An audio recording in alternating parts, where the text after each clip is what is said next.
There's always that debate on whether you hate losing more than you love winning, right? And I feel like for me, losing just is the worst feeling in life. For Michael Jordan, it's almost apocalyptic. After all, the only thing this guy can't buy is the trip to the NBA Finals. He said simply, we've got to take advantage of this. The chance may never come again. I hate losing. I mean, it's not even a question. But I mean, I have to respect losing because losing is a part of winning. Yeah. You know, you never just, win. You got to lose to win. What's your emotion now, Michael? Sadness, frustration? Sadly, I'm disappointed, because I wanted to go further. Losing is going to hurt. Absolutely. To a point where you would look at how can I do things different? How can I change? How can I make this team better?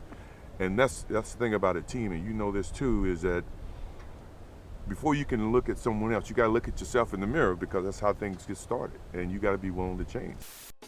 When it comes to Michael Jordan's pro basketball career, like many great athletes, there were ups, downs, uncertainties, and obstacles along the way. And like many players, Jordan had some certain moments that are pinpoint moments, fork-in-the-road moments. One of those early on in high school, getting cut from the varsity team. A few years later in college versus Georgetown, hitting the game-winning shot in the title game. And looking at the NBA, Isaac's first monumental moment, legacy-changing moment, came in 1989, as that summer the Bulls fired head coach Doug Collins and replaced him with Phil Jackson. Well, certainly Phil has all of the qualifications we wanted. We felt that he had paid his dues in the CBA and developed the coaching style we liked, and certainly we've been totally satisfied with the job he's done this year. Well, you heard Jerry Krause refer to Phil Jackson's style, and it's a style that's meshed real well with the Bulls personnel. He's not a holler-type guy. He likes players to play within themselves, but nevertheless, he's not going to try to alter anybody's game. He's going to show them the way. The Phil Jackson philosophy, Phil Jackson's system, at its core, is quite simple.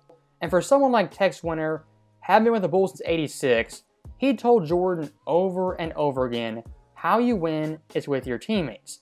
And Jordan, deep down, he did know this, even in '86. But in large part due to personnel, as well as coaching, it was a Michael Jordan show from '85 to 1989. And looking at someone like Doug Collins' last year coaching, he basically gave Jordan the keys, said do everything. And look, for MJ's stats, they're absurd off the wall, and Point MJ was a beast in that run. But here's the big problem. Time and time again, NBA superstars who carry that big of a burden, they don't win championships. At its core, why Doug Collins was fired was that simple fact. The burden he put on Jordan was way too much. Well, I think he certainly got us to a point. I think with the talent that we had on this team and how we were progressing, even when he was a head coach, we were moving in that direction. I think what happened when Phil came on, he gave us a system.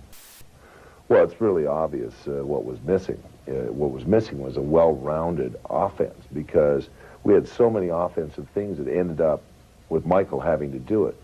So with that context out of the way, let's look at 1990, Phil's first season in Chicago. The Bulls this year, 55 wins, the second best in the East, and in franchise history, the second most wins. Scottie as a player, kind of another mini leap, a first-time All-Star, he'd improved drastically.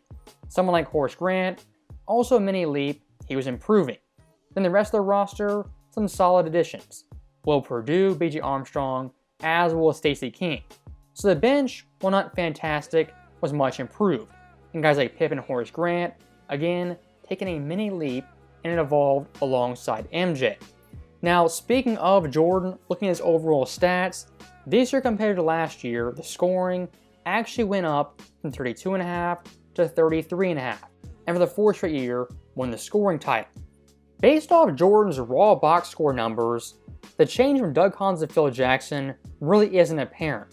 But looking at the games, watching the film, the Bulls team passing not just from Jordan, it's much, much crisper, and guys make the extra pass, extra effort to get teammates involved. 5 out of 5. Pippen dishes off to King. Side Horace Grant on the drive, kicks out to Pippen. Scottie left corner to Jordan. Michael against Robertson, gets double team, back out to Pippen. Right side Paxson, a long jumper is in. Boom! 6, they open the game 6-0. Jordan to Cartwright on the screen and roll, and back. Jordan. Michael has only 2 points in the game. King picks it up, head of the key, backdoor cut to Jordan for the... At this point, the Bulls' main five core of Paxson, Jordan, Pippen, Grant, and Cartwright, they've been together now for 3 NBA seasons. And right here, it's on full display, much more chemistry rapport than in past years. Also, when big time changed in 1990, the Bulls in the first round for the first time in a long time were favored to win that series. As playing the Bucks, they were a decent 44-win team, but kind of a wonky roster, a middle-of-the-road team. They had Ricky Pierce, their leading scorer, who was a 6th man of the year off the bench. Alvin Robinson, their best starter, was second team all-defense. Then guys like Jack Sigma, Phil Pressey, who were still good players, but weren't in their prime. Now, looking at Game 1 in Chicago, Jordan in the first half, an absolute blazing start, 22 first half points. Now, despite MJ going off being MJ, Chicago at the break only up by 2. The main reason they went up by more is the Bucks bench outscored Chicago 21-8. The entire Bucks came to the field, 65% shooting. Now, in the third quarter, the Bucks defense tweaked things ever so slightly, put more pressure on Jordan, stopped Jordan. And for the first 8 minutes, they did just that. As Jordan that time period only had 1 measly point. He's being a passer, getting guys involved, playing in a Phil system. And here's what makes MJ MJ. The Bucks within 3 points, Jordan turns it on, becomes score first MJ, hyper-aggressive MJ. Jordan, power move to the basket, hard foul. Milwaukee was on a 7-0 run till that free throw. Our producer, Tom Hewitt, of course. Jordan lost Pressey just long enough to take the 18-footer. Nice move by Bulls had led by 10, but the Bucks dug out of the hole now, so they're right into shooting range. Jordan, hard drive to the hole. He gets the foul and the basket.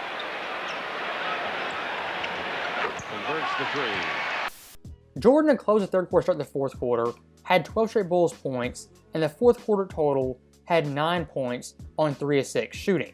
So a Game 1 the Bucks could have stolen, could have been competitive in. Jordan had closed the third quarter, start the fourth quarter, snuffed it out very, very quickly. So the Bulls at this point up 1-0 in control of the series. Now looking at Game 2, Jordan the first half, hyper aggressive, Chicago up 25-10, he was doing everything. Now, much like in Game 1, the X factor here was the Bucks bench. When Jordan sat down that 15-point lead, evaporated on the spot, and Milwaukee at half was up by 1 point. And get this, the Bucks bench, 30 points. The Bulls, only 5. What? Now, skipping out of the fourth quarter, Chicago at this point, up by a couple of points, still a very, very close game. It could go down to the wire. And Michael Jordan to start the fourth quarter, went to the basket and got put down hard by Greg Anderson. And this guy, Greg Anderson, kind of the Black Bill Laimbeer, his nickname back then was Cadillac Anderson. This right here for 90 standards is an enforcer foul and a common foul. In this game, that's all it was. And for Jordan right here, what I love, he dusted himself off, didn't go to the locker room, the bench, didn't even sit down. He walked to the Bulls timeout, came back, shot his free throws, and took over in the fourth quarter and closed the deal. Well, they had to come in and be more aggressive. I mean, you don't let people go into the paint and make shots without a good foul. A few moments later. Took it out of his hand. Jordan open.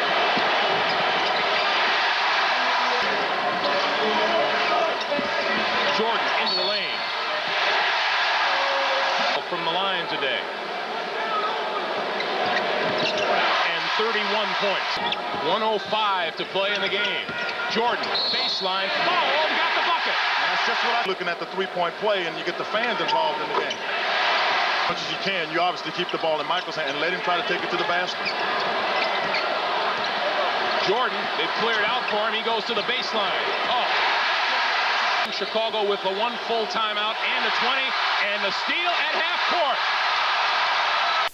So that right there for Jordan, back-to-back fourth quarters in crucial spots, took over when it mattered most and put Chicago over the top. They're up 2-0, commanding lead. Now, Game 3 in Milwaukee, a do-or-die game for the Bucks. On their home floor, they're a much, much better team. As in the season, they were 27-14. In the first half of this game, yet again, a very tough fight. As at the break, only a 2-point game. And for Alvin Robinson, a much improved game, and for John Paxson, 15 first half points. Now, once again, fast forward to the fourth quarter, Jordan had in the fourth quarter had 36 points, on pace for a 50 ball. And much like Game 1 and Game 2, Jordan in the fourth quarter yet again took over and started the fourth quarter, made his first 6 shots. Now here's the big time difference. The Bucks every single time would match Jordan and even outdo him. In the final minute and 30, hit the big time shots the Bulls simply couldn't convert on. Major defensive set here for the Bulls, hoping for a sweep. Jordan punches it away. Into Roberts for the jam. Alvin Robertson playing Jordan. Jordan finding Grant for the jam. He reversed the game, but he was big all the rest of the game. Now 7 on the shot clock for Milwaukee. Sigma for 3. Jordan is going to take it over to the corner to Paxson. He misses from long range. So that right there for the Bulls game, they could have won, but kind of squandered. And Jordan's 48 points, it was all for naught. Now, looking at the entire 1990 Bulls team, one thing you can say about them time and time again, they respond when they face adversity or face a pretty bad loss. And looking at Game 4, Jordan specifically came out on fire. Out of the Bulls' first 13 points, Jordan had 11 of them. When he checked out, they were up by 7. Now here's the problem. When Jordan checked back in, that lead had dwindled down to 1. So Jordan comes back in, it's a 1-point game, and from that point on, it was never close. 34-33 in an instant, it jumps to a near 20-point lead, Chicago, a 22-4 run, up by 17 at half. And looking at the Bulls team, of course, typical Jordan doing Jordan stuff, 17 points. But the one X factor was Will Perdue, who added in 10 points out of nowhere. Purdue the first 3 games of the series played a grand total of 0 seconds. So giving 10 points in the first half was a big time plus. Now, looking past the Bulls' great team offense in the third quarter, it was a great team defense. Pierce has it now to the left against Jordan. 10 to shoot.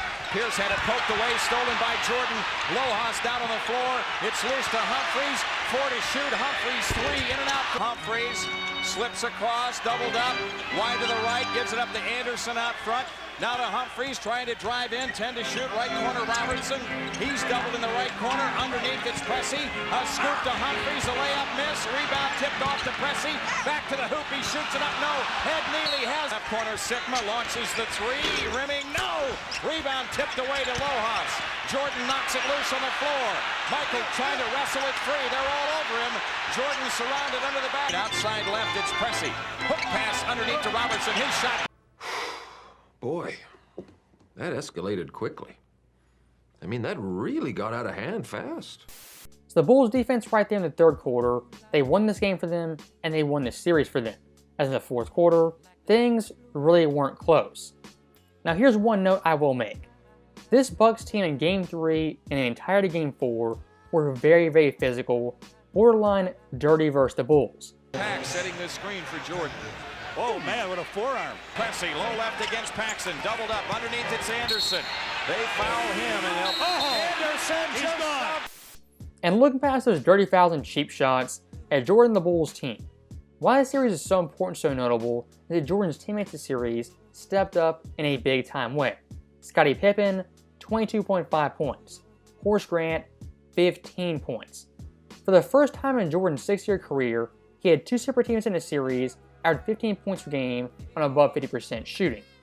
And those 2 guys being so efficient, as well as Jordan being efficient, what it was due to his Phil system, equal opportunity offense, and great team passing they lacked in the past. Only Del Harris wants those type of shots that quickly. The bounce pass from Jordan to Grant. And the block, was that Pippen who got it? 3-on-1. Maybe now. Hands it off to Grant. Lojas loses the handle on the ball. Ahead to Jordan. Nice feed from Pippen. High forward is Jordan. Down the lane, look at Horace Grant. Alvin Robertson on Jordan. Nice pass for Pippen. Oh, saves the inbounds pass.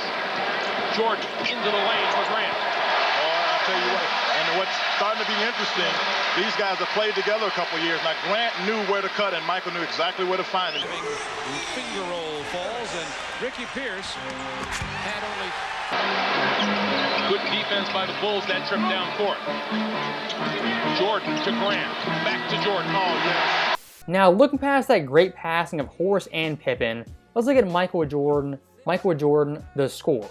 At this series versus the Bucks, an absolute all-timer, as MJ's quote-unquote bag was unlike any player in league history. Michael would Jordan this series on jump shots, 51% shooting. Fadeaways, 52%. Post-ups, 71%. Catch and shoot jumpers, above 60%. Pull-up jumpers, 45%. In the paint, 75%. And mid-range jumpers, 57%. Jordan. 5 on the shot clock. Jordan fakes Pierce into... Under a minute to play now, 45 seconds to be exact, as Jordan works his way towards the baseline. Oh.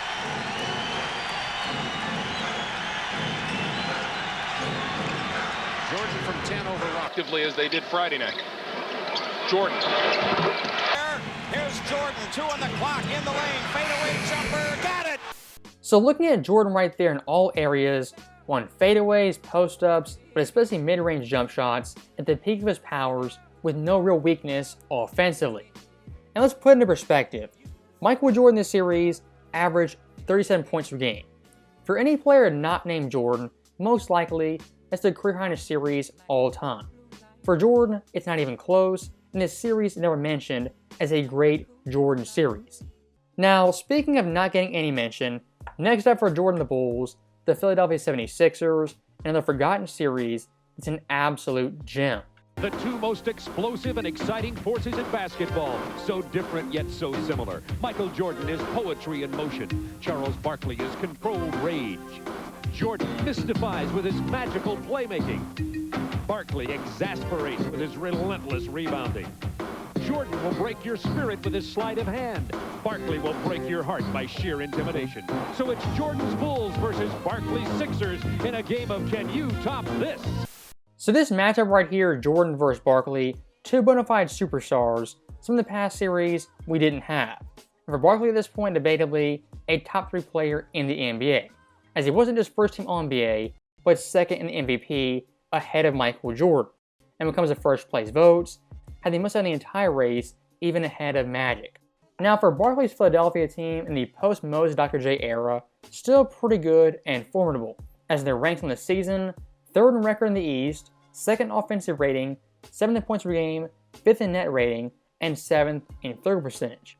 And past Barkley, they had Johnny Dawkins, a quick point guard, Hershey Hawkins, a knockdown shooter, as well as Mike Jaminski, a precursor to the Stretch 5. Now, the one backbone for this Philly team was, of course, Rick Mahorn, their bruiser, enforcer, their tough guy, but wasn't just that, but also second team all-defense. Now, speaking of defense looking at Jordan, his matchup this series was Hershey Hawkins. Well, you know, everybody talks about Mahorn. I think Hershey Hawkins is as important to this team and the turnaround this year as Mahorn. The one thing he's going to have to do, he is facing the stiffest mental challenge of his career right now. Michael Jordan is going to come at him, and he's going to get his 35 or 40 points. Bob, he's got to go at him. He's got to make Michael play on both ends of the floor. Otherwise, if Hershey Hawkins is taken out of the series, Philadelphia has no chance. For a lot of NBA teams back in the day, you had 1 or 2 shooters in your lineup at the maximum. And for someone like Hawkins, one of the best shooters in the game in the previous series, averaged 27 points per game. Now, when discussing Jordan versus Hawkins in Game 1, it was a very, very different story, as Hawkins in Game 1 Jordan guarding him was an abysmal 1 for 8 shooting, and Philly overall was only 2 for 13. So Jordan Game 1 versus Hawkins absolutely locked him down, and he was a non-factor.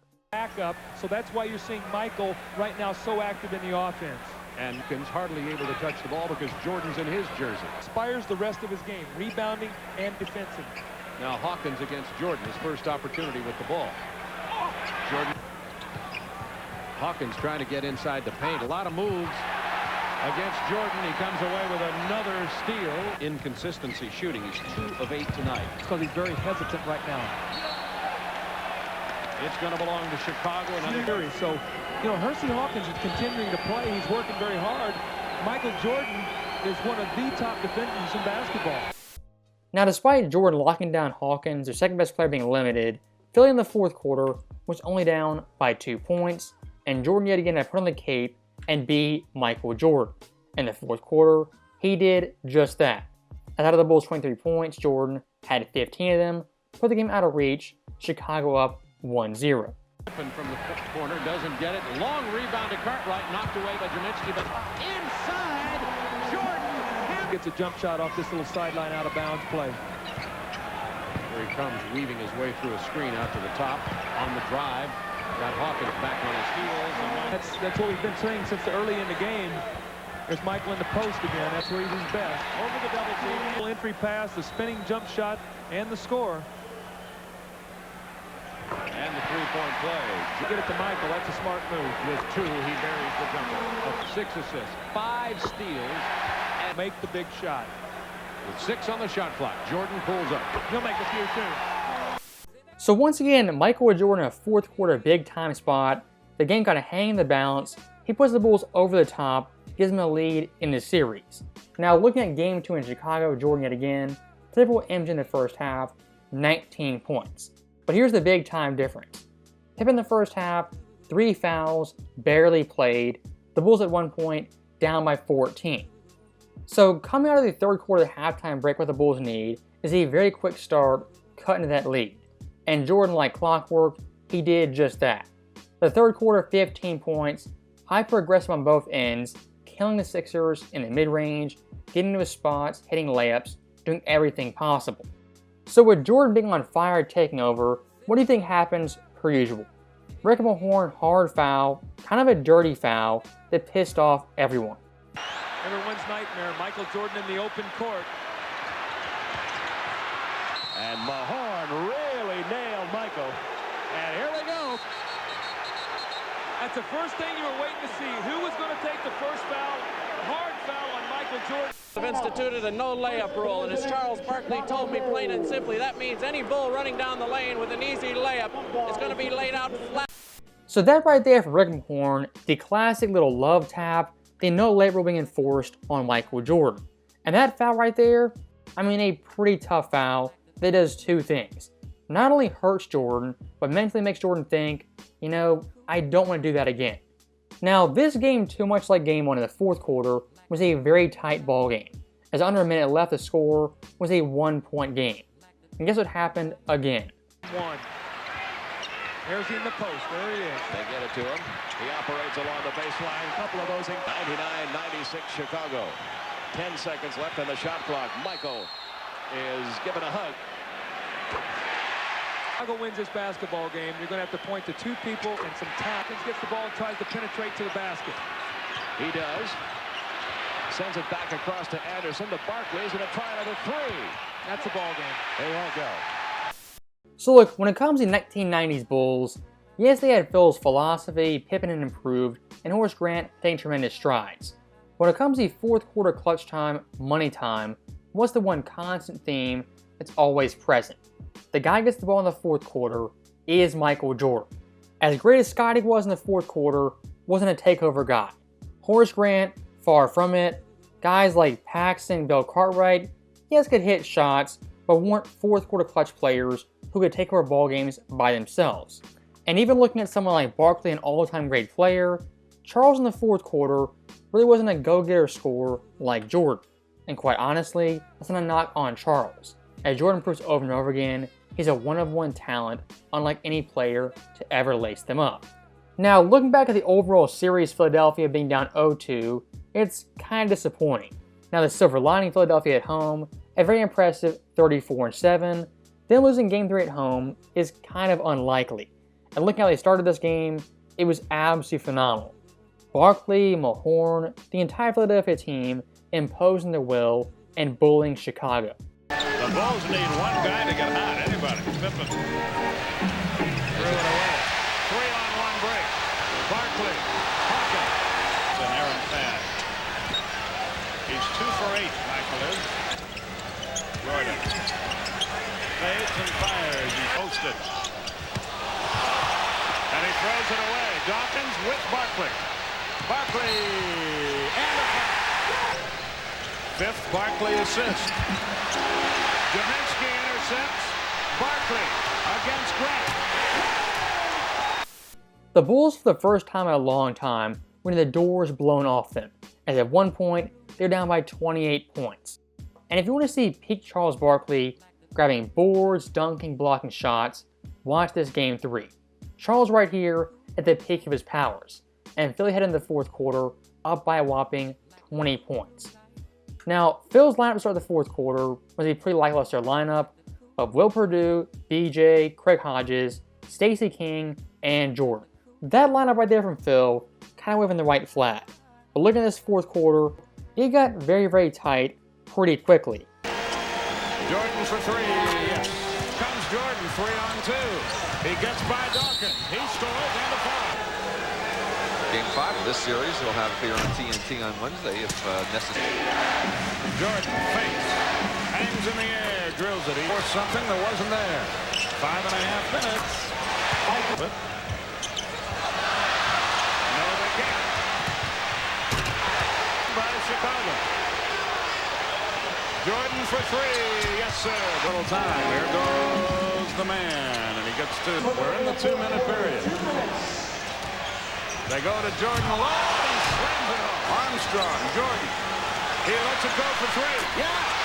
14 points. He gets a pick from kneeling. He's in 2-point country.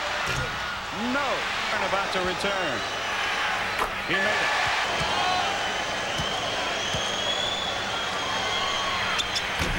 He missed. Rebound, Chicago. 30 seconds. Armstrong, too tall. Hodges tried to save it. He couldn't do it. So Jordan having 24 points right there, playing near perfect basketball, was pretty brilliant. And looking through league history at the official record books, the most points in the fourth quarter in the playoffs is as follows. Allen Iverson, 26 versus the Bucks, 2001. Second place, Jordan this game. Third place, Ja versus the Lakers. And fourth place, Curry versus the Rockets. So Jordan right here in the fourth quarter, an all-time great performance he nearly pulled off with Pippen, Grant Cartwright, as well as Paxson on the bench. Now for a Game 4 in a best-of-7 series, that's a pivotal game. If you're up 2-1 win that game, you're up 3-1, in control of the series, probably going to win. Lose Game 4 is 2-2, it's a 1 series. Now the big-time wrinkle in this game, Pippen was not playing due to death in the family. Everyone understands that. But besides that, still a big-time game minus Scottie. And for someone like Jordan in a spot like this, just go ahead and pencil him in. He's going to score 40 points, which of course he did, getting 45. But looking at Jordan the passer in this game, also pretty phenomenal. By mid-second quarter, 7 assists, and for the entire game, had 11. Now, despite Jordan having a great game playing fantastic, facilitating and scoring, Chicago in the third quarter, down by 14 points, on the verge of losing.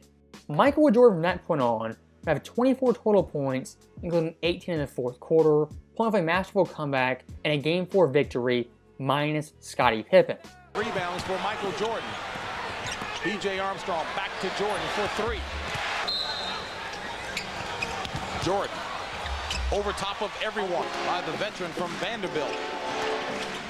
And don't forget, he's playing against a guy who was a great rebounder. His job. Cartwright. And B.J. Armstrong, the 5 for Chicago. But it's got Jordan out high. Jordan with the quickness advantage. And he uses it and capitalizes on it. And in fact, they've got the speed advantage at 4 positions right now. Philadelphia has a foul to give, but not like that as Michael Jordan goes over top of Mike Jaminski. Anderson is in there right now, and he's going to take Jordan.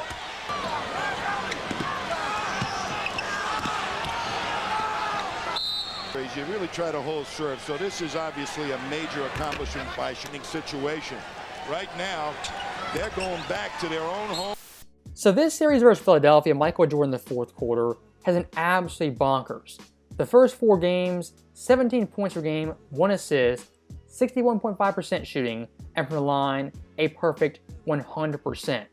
Those numbers right there are video game type numbers when you're playing on rookie mode. And think about this. Michael Jordan being so great this game, this series, versus Philadelphia and the Bucks, in the Michael Jordan lore mythology, it's never ever brought up. Long story short, the more you look at Jordan's career in depth, game by game, the more impressed you become, the more blown away you are. Case in point, Game 4 versus Philadelphia, and really the entire series versus Philly, and Milwaukee. Now, getting back to the Philly series, the Bulls up 3-1 heading home.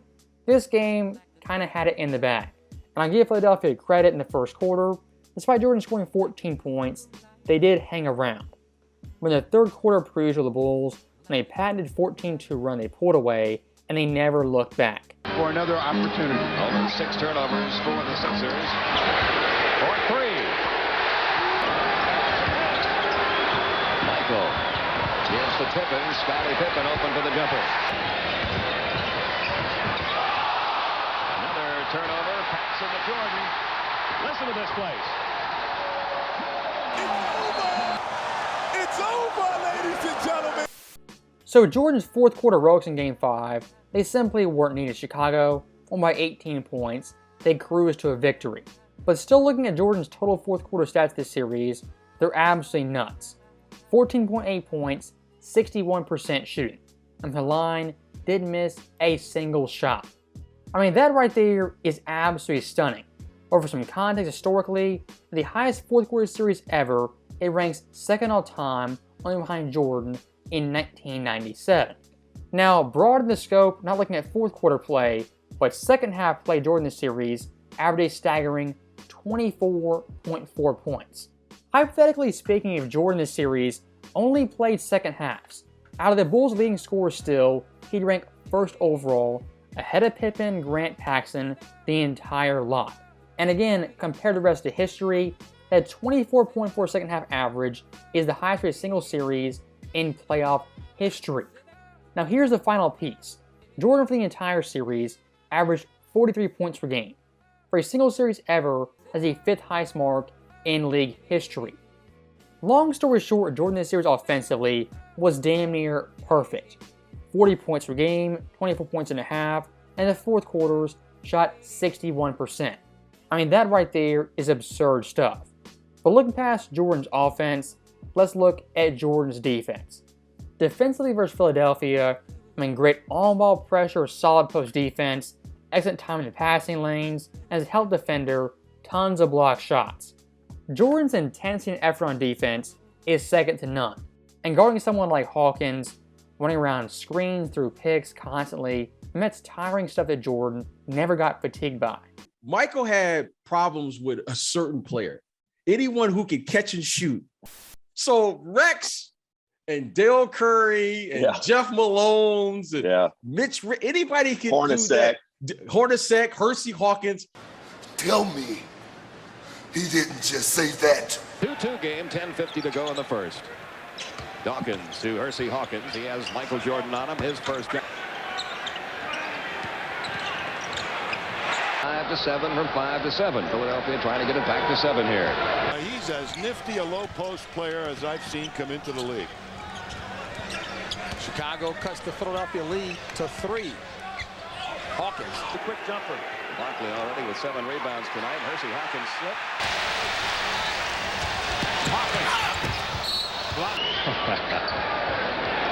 That's a little easier when Stacey King comes over and sets a pick like that for you, too.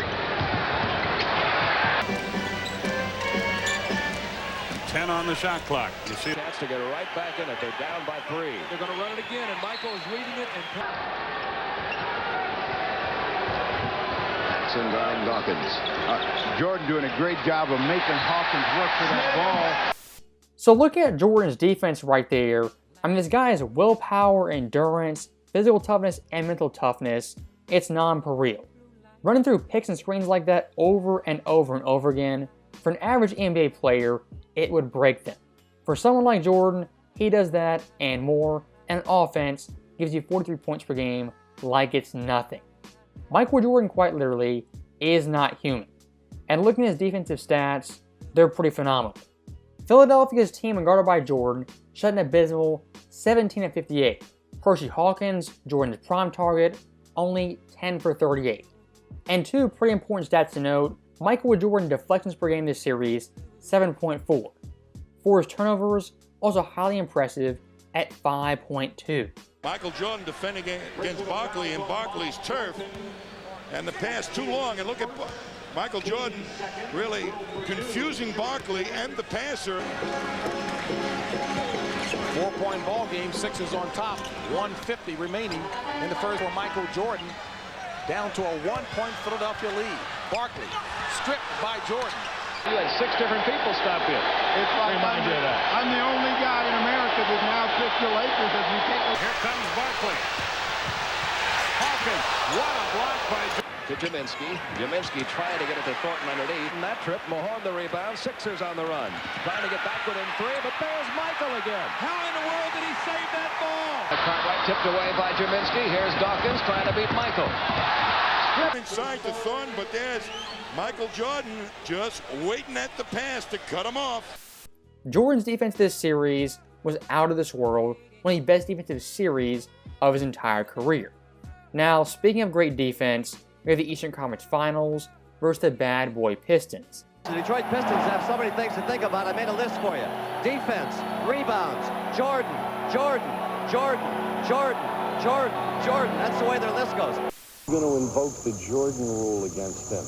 We're going to use the Jordan rules, also the Michigan National Guard. As you have said all along, you know, we can't get that multitude. If we can contain them in the 25, 26 area, you know, we're going to win the basketball. They like to double Michael Jordan when he crosses midcourt, force him to give up the ball. They also like to make him go to his left, where he has less room to maneuver, and they like to vary the timing on the trap, triple team him when posting up. So look, when it comes to the bad boy Pistons, their defensive strategy was straightforward and simple, and been the same strategy for the past 2 seasons. And looking at Game 1 in Detroit, Michael Jordan from the jump came out on a mission. In the first quarter, 14 points, the Bulls up, everything's going as planned. And by halftime, Jordan had 26 points, one of the best halves of his career, versus the bad boy Pistons. Now, in typical Pistons fashion, the way Jordan got those points, everything was difficult, contested, and of course, extremely physical. 26 of the 43, and that despite the fact that Michael Jordan has spent more time on the floor of the Palace than the newly purchased Broom. He injured his left hip when he went down hard at the end of the first quarter, but he went down at least 2 or 3 more times, all the while hitting on 9 of 15 from the court and scoring 26 of the 43 points that Chicago has at halftime. If he does, he does. So MJ right there in the first half, hitting the ground numerous times, getting banged up, and he was borderline injured after 1 half of basketball. In the third quarter, Detroit's defense cranked it up even more, as there are more double teams, more triple teams, and they're even more physical. And again, the game plan is quite simple. Forget about Pippen, Cartwright, Paxson, and Horace Grant. Who you focus on stopping is Michael Jordan. He's the head of the snake, and you gotta stop him first and foremost. And looking at the third quarter, they did a pretty damn good job, as MJ in the third quarter only managed 5 points, whereas Joe Dumars exploded for 18. Now, looking at the fourth quarter, Jordan as well as the Bulls, a pretty abysmal showing. MJ in the fourth quarter, 3 points, 1 of 4 shooting, his worst fourth quarter of the postseason. And to add insult to injury, when Jordan was getting his teammates good wide open looks, what happened over and over and over again? They simply missed those shots and didn't convert. That in Game 1 was the story of the game. Every Bull not named MJ was 16 of 66, that's 24% shooting. And Chicago, when it's all said and done, they only managed 77 points, their lowest output of the entire season. Now, looking at Game 2 in Detroit, things for Jordan and the Bulls would not get much better, as Jordan individually had a very, very rough half, only managing 7 points.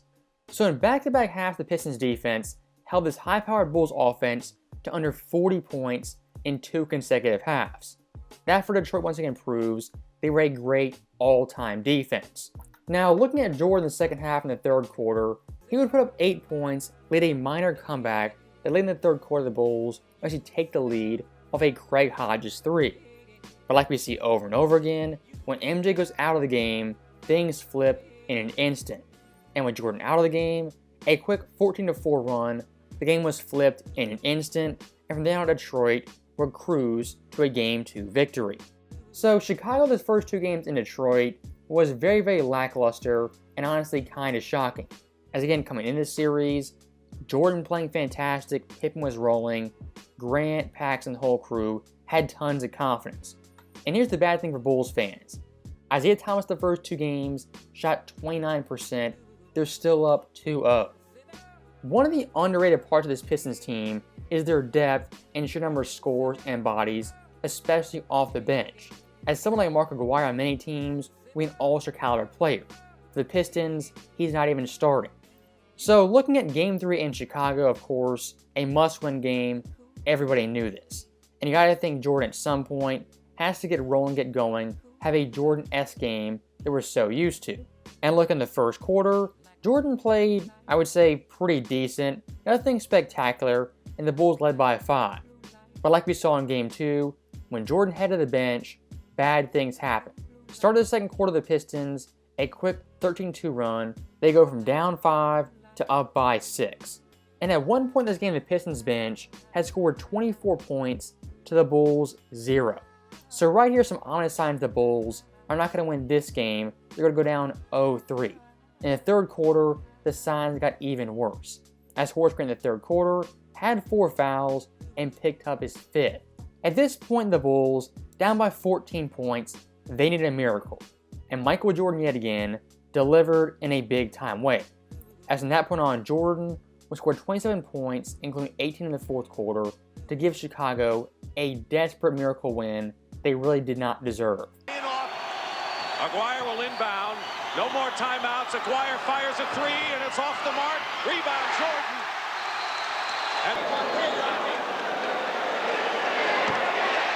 Today for offensively, but defensively, he's been magnificent.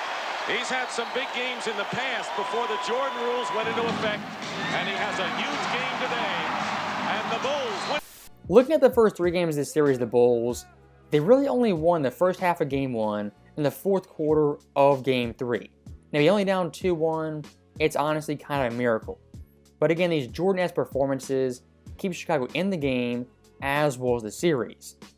And looking at Jordan's Game 3 stat line, I mean, top-tier Jordan stuff versus an elite defensive team, as in total, 47 points. In the second half alone, had 31. If you look at Michael Jordan's all-time ranks for 30-point halves in the postseason, from 85 to 90, this is the 7th one he'd ever had in his playing career that is not officially on record. And here's the best part about Jordan. After that 31-point half epic performance, in the post-game interview, who did he give credit to? Not himself, but everybody else. And you were outstanding with 30 points. Well, we played very physical. I think our guys kept our poise. You know, Detroit made a run. We knew they would. But we did all the right things down the stretch. We hit some key shots and really went our way down the stretch. I saw you talking to Scotty and Ed Nealy and telling them all the way down the stretch, way to play harder. We are. We must play harder. We got to have faith in ourselves. You know, I felt the last game we were kind of disunified and we didn't do anything together. In this game, we unified ourselves and certainly played very united. So, much like Game 3, Game 4 in Chicago was a must-win game.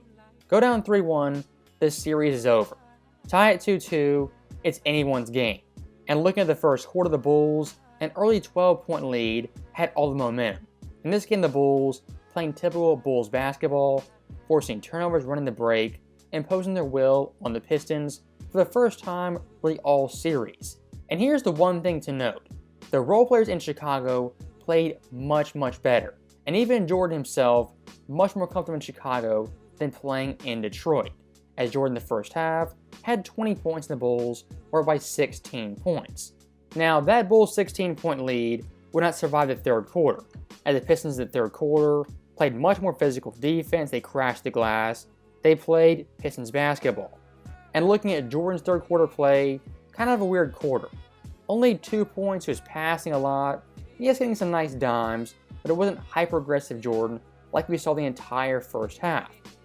Now, what this could be is Jordan kind of saving his energy building up for a big fourth quarter push that the Bulls desperately needed. And of course, you can imagine, in the fourth quarter, it's exactly what they got, as Jordan this quarter had 19 points at everything, and for the game finished with a staggering 42. Hit 2 in a row at one time, and that was it. Michael ducks in. Inside, there it is right there. Caught him right below the wrist. A lot of times you can get away with hitting a jump shooter on the elbow or right above the elbow on his release. 5 on the shot clock. Vinnie Johnson on Jordan. Sally comes along to help. Of how they're going to cover. Michael Jordan goes over and draws the foul. Very hard foul. To withstand this kind of punishment. I do believe we saw him get nailed. If you ask Michael Jordan. Against Dumars, Jordan. Everyone is covering. Jordan. And say you're going to play this game. Yes. And every time the hits, he's walking to the foul line and says, all I'm going to do is not get my foul shot. How about just how would you like to be Michael Jordan? The game. But at playoff time, he always elevates. He's averaging 11 in the second half. Yes, it is. How many times do you hear that? Well, Tim Brandt told us earlier about the problems he's had with it. So look, this series being tied 2-2, it's honestly kind of a miracle. As Jordan came 3 and 4 in the fourth quarter, 18 points, and then 19. If MJ even has half that amount of points, the Bulls, they lose both those games. They're swept 4-0, absolutely embarrassed and disgraced. So if you want the Cliff Notes version of the series, it's quite simple. If MJ in the fourth quarter shows up, the Bulls win. If he doesn't, they lose. Now the second big time trend is whoever has home court, they're winning that game. Game 5 back in Detroit, the same old story, the theme remained true. As MJ the first half of Game 5, a very, very rough shooting half, only 3 and 9 from the field. The one thing Jordan was doing fairly well was avoiding traps and double teams and finding the open man, whether it be Grant, Paxson, or even Craig Hodges. It's Cartwright.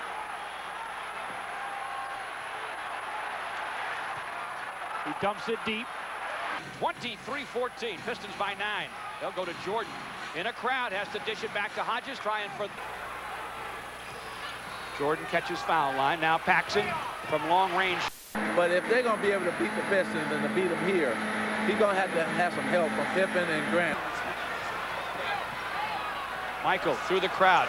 Blind dish to Grant. Clock at 10. Cross-courting to Jordan. He slips and falls. Keeps the dribble. Wraps around the feed to Grant. These are really double and triple teaming, and he's going to be in a position where he keeps kicking to open people. Now we'll see whether the Bulls will be able to make these shots. Here's Michael Jordan on the break for the Bulls. Nice bounce ahead to BJ.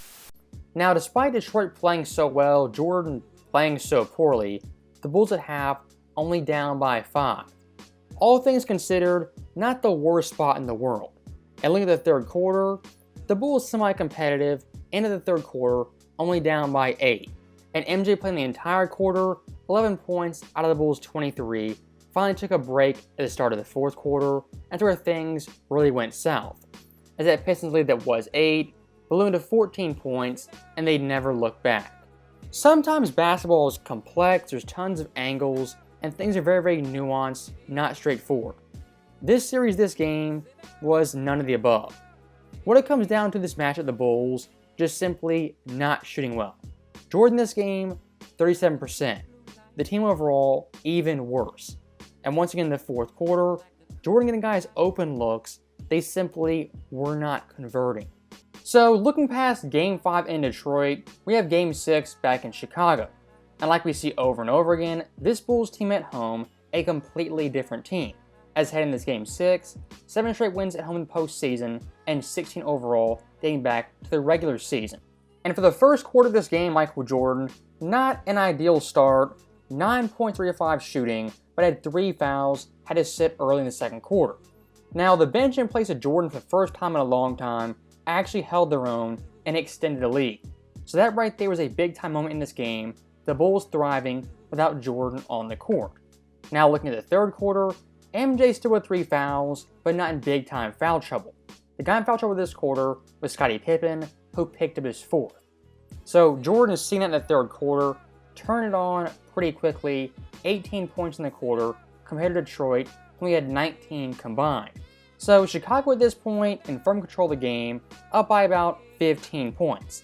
In the fourth quarter, the Pistons, being pretty desperate, sold it to stop Jordan and Jordan only.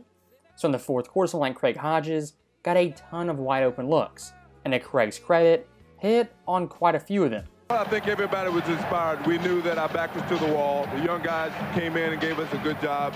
Craig Hodges really came out of his slump, and his three-pointers really helped us today. Bulls have to disguise the fact that there's a mismatch. Edwards on Grant. Craig Hodges has not been a problem for us up until that game, and the primary reason for that, we went to a trapping defense where we really wanted to trap only Jordan and rotate and stay home on Hodges. We made some mistakes defensively, got wide open, and he's going to make that shot if you leave bulb. He's one of the great three-point shooters ever. Detroit in the fourth quarter, the closest they got with the Bulls was a 12-point margin. So for Chicago, a pretty comfortable win due to Jordan as well as Craig Hodges. And right here it sets up a Game 7 back in Detroit. So when looking at this Game 7 of the East Finals, the one big plus of the Pistons, they were on their home floor. As looking at Detroit in this year's playoff run, as was 89, a combined 16-1 on their home floor, they had one loss win to Chicago in 1989. And looking at the entire NBA, the past 10 Game 7s of the playoffs, the home teams were a perfect 10-0. At this point in the league's history, home court advantage was a monumental deal. And for the Bulls in this game, they were also short-handed, as John Paxson in Game 6 severely sprained his ankle and would miss Game 7 completely. A little known fact everyone seems to forget. Now, looking at the first 2 minutes of the first quarter, disaster struck pretty early, as Scottie Pippen 2 minutes into the game checked himself out of the ball game with quote-unquote migraines. So right here in the first quarter, a pretty bleak start. And looking at the Bulls lineup, outside of Jordan, it's pretty much role players. Someone like Horace, not a natural scorer. Bill Cartwright, yes, he can make layups if he's spoon-fed. Besides that, not much offensively. Then someone like Ed Nealy or Craig Hodges. I mean, decent role players, but not stars, let alone superstars. Now, with that context in place, look at the first quarter of the Bulls, actually up by 2 points, 19-17. That's a plus, but here's the downside. That score being 19-17, very much a Pistons-esque game, not a Chicago game. And looking at the second quarter, this is where things really went off track. The Bulls at one point, up 28-27, they're hanging around.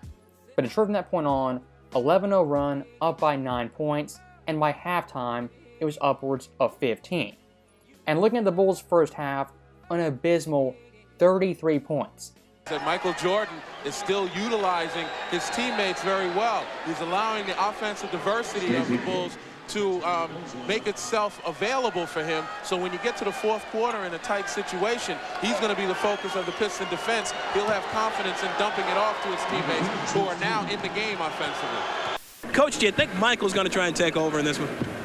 No, he'll play his game. He'll take the shot, or if we double him, triple him, he'll throw it off. He's a great basketball player, very intelligent. He'll do anything he has to do to win this game. And looking at the third quarter, I mean, things wouldn't get that much better. At one point, the Bulls 41 points. Jordan had 18 of them. Scottie Pippen only had 2. So right here, Jordan, a one-man army, like 88, 87, 86, and 85. And speaking of those old Bulls teams that kind of watched Jordan do everything, this Game 7 right here was a flashback to those games and those piss-poor rosters. The entire Bulls roster in this Game 7, outside of Jordan, could not make a shot. And still in the fourth quarter, it was a 10-point ball game. And looking at the fourth quarter, MJ showed up for the first time in Detroit in a fourth quarter. This quarter, 9 points, 4-9 shooting. The other Bulls, 6 points, 2 of 13 shooting. They did absolutely nothing. Sally, Aguirre, Rodman, Thomas, Jordan. Now has Vinnie Johnson guarding him. B.J. Armstrong, nope. No one getting on the floor for the loose ball. Detroit wants it more at this point. Nealy. Pippen passes inside. Play right into the Pistons' hands. Ball was tipped out of bounds after the jump ball. Back to Hodges. Spots up for the three, and it rims out. This stifling Detroit Piston defense holds the Chicago Bulls to 28 of 90, 31%. But Michael Jordan had 31, and he's with Pat O'Brien. In the midst of the celebration, what are you saying to the other players, Mike? All you can do is wish them good luck. I mean, we fought hard. They were the better team. We went to a 7-game series. What more can we ask for? We want to be where they are, but we still got to win our turn. We're still trying to improve our team. they were the better team, and they played better today. What's your emotion now, Michael? Sadness, frustration? You know, sadly, I'm disappointed, you know, because I wanted to go further. But I got to accept the season that we played. We had a good season. We got this far. We got to look forward to next season. That's the only thing we can do. Gave it a hell of a run. Thank you. What proved the difference in your mind? Well, certainly the inability of the Bulls to hit the perimeter shots. And what the Detroit Pistons did is they found an alternative. They weren't able to hit the shots that were given them, but they intensified their defense activity. And what they did was double, triple Michael Jordan. For a Bulls team that just 48 hours earlier looked invigorated, had bravado and swagger, they're passing the ball, making their shots, to look like this in a Game 7 was downright shocking. And whether you want to call it nerves, stage fright, the team choking, I don't know what you call it, but the Bulls outside of MJ just crapped the bed in this Game 7. Horace Grant, 3 of 17 shooting. Scotty, 1 for 10. Hodges, 3 for 13. Cartwright, 3 for 9. And BJ off the bench, 1 for 8. The Bulls' top 6 players outside of Jordan combined shot 19.2%. I don't think there's any player in league history whose teammates can play that bad offensively and still win a game. Now, when it comes to MJ this series, look at his stats and numbers, you're kind of blown away. They're really great stats. 32 points, 47% shooting, 7 boards, and 6 dimes. Those for Jordan are pretty decent stats, and for a lot of superstars, it's a phenomenal series. But looking more in depth at Michael Jordan, his home-away splits are pretty telling. Michael Jordan home in Chicago was a bona fide superstar, the greatest player who ever lived. Michael Jordan in Detroit, while he still was pretty good, he wasn't typical MJ. And here's the one thing you can't overlook. Michael Jordan's fourth quarter splits, home versus away. Again, Jordan at home in Chicago, an absolute beast. In Detroit, 3 of the 4 worst fourth quarters of Jordan's career up to this point. So my point right here is pretty simple.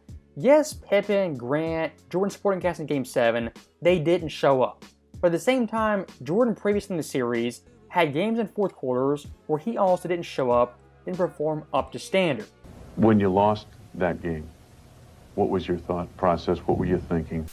We just weren't grown up enough to go through that series against a team that had been through, an Eastern Finals, 2 championships, World Championships, and they were still a little bit better than us in the subtleties and the intensity of the game. We weren't quite mature enough.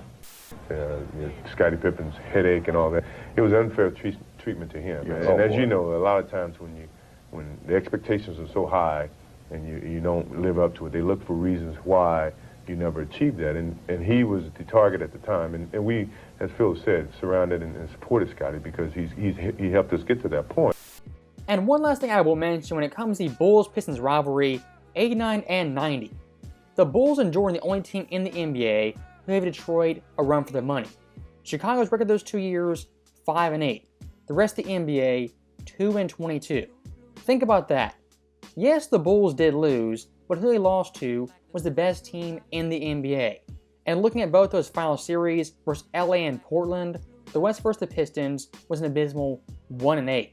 So these 2 years Chicago losing the Pistons, essentially, that was the championship series, not the NBA Finals.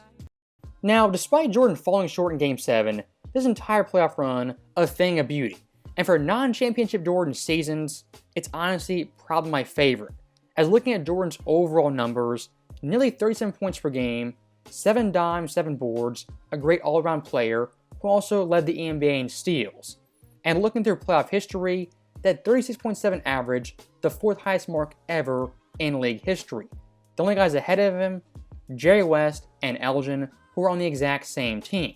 And look at both those guys, unlike Jordan, weren't at 50% shooting. So if you want to talk high volume scoring playoff runs that were efficient, Michael Jordan 1990 is the best of all time. And that's one thing I do want to harp on, Jordan being efficient. And I'm not talking throw percentage or shooting percentage, I'm talking in-depth niche stats that have never been tracked.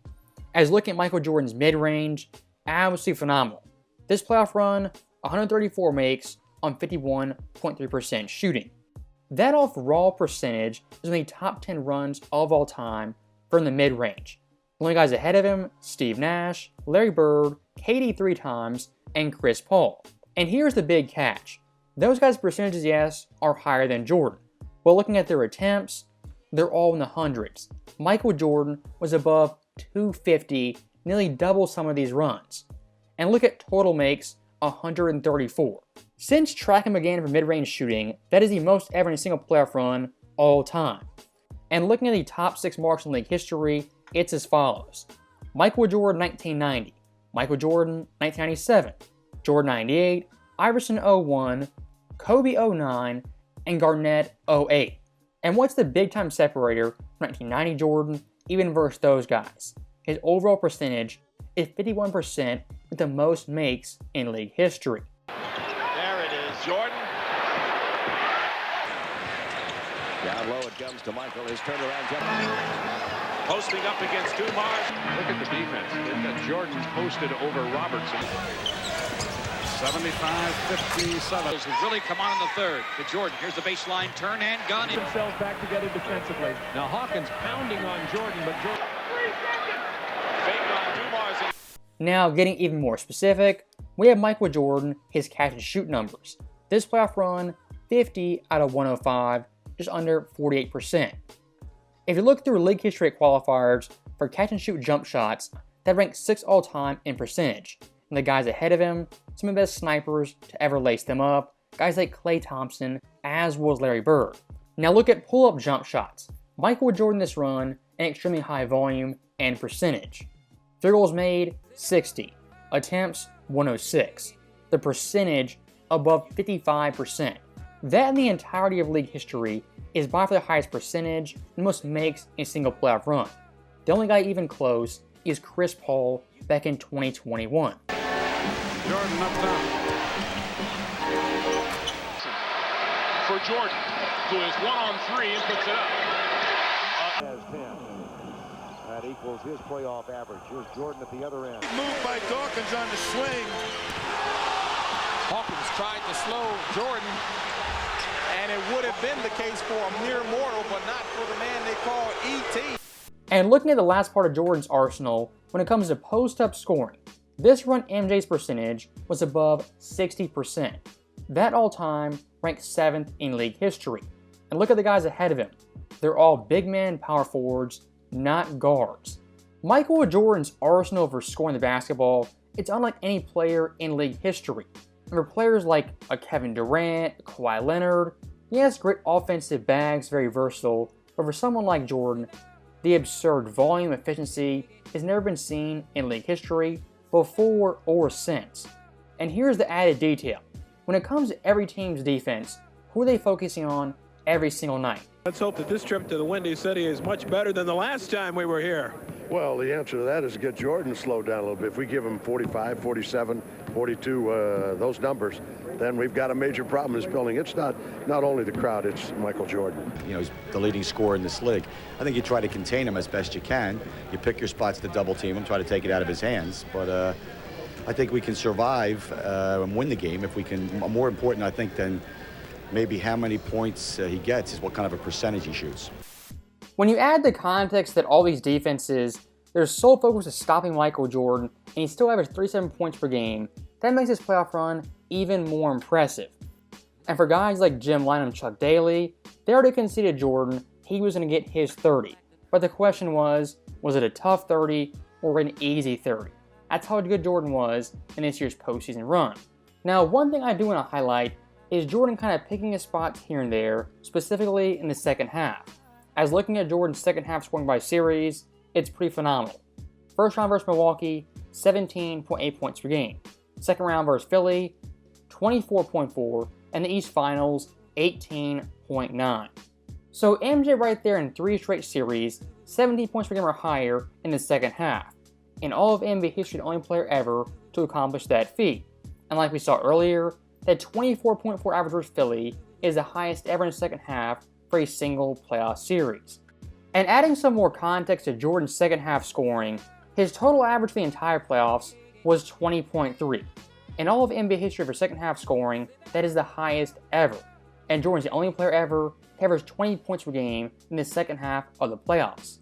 The guy who was the closest was Kevin Durant, and then Michael Jordan in 1989. And one more thing I do want to highlight with second half scoring, Michael Jordan this run in total had 9 such games cracking 20 points in the second half. In league history, that ranks first all time. Second place, Kobe. Third place, Kawhi. And fourth and fifth place, also Kobe. Now, one thing Kawhi and Kobe are also known for is great fourth quarter play and delivering in the biggest quarter. And looking at 1990 MJ, the exact same deal. His fourth quarter scoring, 10.7 points per game. Assist, 1.3. Field goal percentage, 51.8. And from the line, above 85%. In all of NBA history, only 6 times ever as a player averaged 10 points or more in the fourth quarter in a playoff run of at least 10 games. And looking at that list, half of them belong to Michael Jordan in 3 consecutive seasons. Now, the final Jordan fourth quarter stat that blew me away is that Michael Jordan this run had 5 separate games of scoring 15 points or more in a single fourth quarter. In all league history, that ranks first all time. Second place, also Jordan. Third place, Kobe. Fourth place, AI. And fifth place, somehow Amari Stoudemire.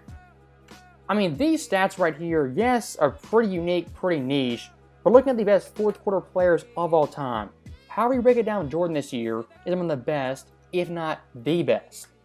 And building off Jordan's scoring, like we saw earlier this run, he wasn't just a scorer, a high volume, efficient scorer. What he also did was pass the rock, rebound, and play defense. When some fans discuss Michael Jordan, his stats, production, what they pay him as the guy who averaged 30 points per game, 2 boards, 2 assists, all he did was score. Michael Jordan, his entire career, much more than a scorer. When fans say someone like Scottie Pippen was the better all-around player, I simply don't buy it. Yes, Michael Jordan was a score-first player, but looking at rebounds, assists, steals, the entire body of work, MJ every single year was right there with Pippen. The only difference is Jordan scored twice as many points on better efficiency. And when discussing Michael Jordan's all-around game as passing, it is severely underrated. As looking at Jordan 89, but especially 1990, his passes were precise, crisp, made some all-time great dimes that for a score-first player, you wouldn't see. Team on Jordan. Finds Neely all alone down. Jordan out the front right. In the open court, Michael Jordan dumping it deep to Grant. Jordan working inside, tries to get it into Neely, and he got it all day. 1 minute remaining in the first half. Jordan gets by the double. Oh, yes. Right. 4:62. Michael Jordan feeling it, penetrates, gives to Grant. Grant with a short. In a lot of ways, Michael Jordan was the perfect NBA superstar, as depending on the roster or the team needed him to do, he would do it at an all-time great level. Look at Game 4 versus Philly. Pippen's out, what does Jordan do? 11 dimes, also 45 points. Versus the Pistons, you need 47, 18 in the fourth quarter. I can also do that. Michael Jordan's role for the Bulls, depending on what they needed, changed night to night, even quarter to quarter. As like we saw numerous times, for some quarters, a facilitator or passer getting guys involved. Then the very next quarter, boom, 15 points, just like that. Now that right there for Michael Jordan is the entire offensive package we've really covered in depth. One thing we haven't covered is Michael's defense. Ed Neely into the lineup now for the Chicago Bulls, replacing State off the leg. Oh, come on, give him a break. Pierce on the drive. Forcing them to fight the double team, get the ball into the corners. Rodman. Jordan got a piece of it. Apparently tonight. There's Pierce. Jordan blocks it. Rodman. Armstrong cuts him off. Blocked by Jordan. Jordan with a steal. Far side, Jordan. Knock away. Isaiah's got it. Driving on Jordan. Michael Jordan. Lob inside to Jimmy Edwards. Blindside swipe. King defending against Edwards. Certainly when he gets his hands on the ball. No, there's the answer. And we'll see here. Thank you. If you think prime MJ's defense is overrated, I'm sorry, but you're smoking crack. Looking at Jordan this run, played the passing lane tremendously well, his help defense is on point, and here's the big time separator. Jordan's on-ball defense was as good as his off-ball defense. For a lot of players, you get one or the other, but not both. For Michael Jordan, he was the total package for a lockdown 2 guard. And looking at the Jordan defensive stats I tracked, his defensive field percentage was 36.7%. That in recorded NBA history for guards is the 4th best mark all time, only behind Klay Thompson, Jimmy Butler, and weirdly enough, Dion Waiters. And here's some more context. The guys Jordan was guarding, they weren't bums, guys standing in the corner doing nothing. And to this playoff run, the main guys he guarded, first off, Ricky Pierce, who versus Jordan, shot 7 of 21, abysmal. Second round, Hershey Hawkins, 10 for 38, even worse. And the East Finals, Joe Dumars, who was better than the other guys at 39%. All those guys from Ricky Pierce to Joe Dumars kind of played the exact same way. Tons of off-ball movement, going through screens and picks, trying to wear Jordan down. And in this run, Jordan held up extremely well. Ankle, injured in game 4. Dumars and Jordan. Lambeer. Nearing the 5-minute mark of the first half. Good defensive job by Michael. The glamour matchup of the game, Jordan and Dumars. They will go at each other for the full 48 or as long as both are in there. Here's Jordan with the steal. By Michael Jordan. Bulls by 6. And Jordan's also defensing Pierce. Taking Detroit out of their sink. Double team on Dumars. 7 on the shot clock. Trap. Dumars for Detroit and Michael Jordan for Chicago. There's Dumars from the corner, short. Here's your pick and roll. So watching plays like that from Michael Jordan, there's no real stats and numbers that can gauge that. His effort, intensity of getting through screens and just being alert on defense. The stats don't really show that. Now, one thing the stats do show is Michael Jordan in the passing lanes being an absolute pest. MJ this run deflections a total of 91. This stat in NBA history is fairly new, been recorded since 2017. And MJ compared to those guys in 2017, guess where he ranks overall? Of course, first, ahead of Draymond, SGA, Jrue Holiday, and Jimmy Butler. And if you want to look past the total number, the average, Jordan this run, 5.7 deflections per game. That in league history also is the highest mark all time. The only guy even close to Kawhi Leonard at 5.0 back in 2023. So look, when it comes to defensive stats sometimes, they can be wonky and whack as defense can't really be measured by stats and numbers. But here's my point. When you look at Jordan's defensive stats and numbers, the advanced metrics, combined with the eye test, it makes this version of Jordan one of the best defenders in league history. Look, when it comes to a great defensive player, being versatile 100% matters. But ask yourself this, would you rather have a guy guards 1 through 5 pretty well, or a guy guards 1 through 3 extremely well? For Michael Jordan, could lock down 1s, 2s, and 3s. If he had to guard 4s, it was tough, but could do it on some nights. Jordan's overall defensive ability is actually somehow underrated. And looking at his entire game, yes, prime MJ was an athletic freak, could dunk on anyone. What made this guy special, not only his mentality, but his skill base, his fundamentals. A lot of guys can jump, run, have highlight plays, but there's very few players ever who are as skilled as Michael Jordan in 1990. So that right there is the end of the video. For 1990 Jordan, he had everything but the chip.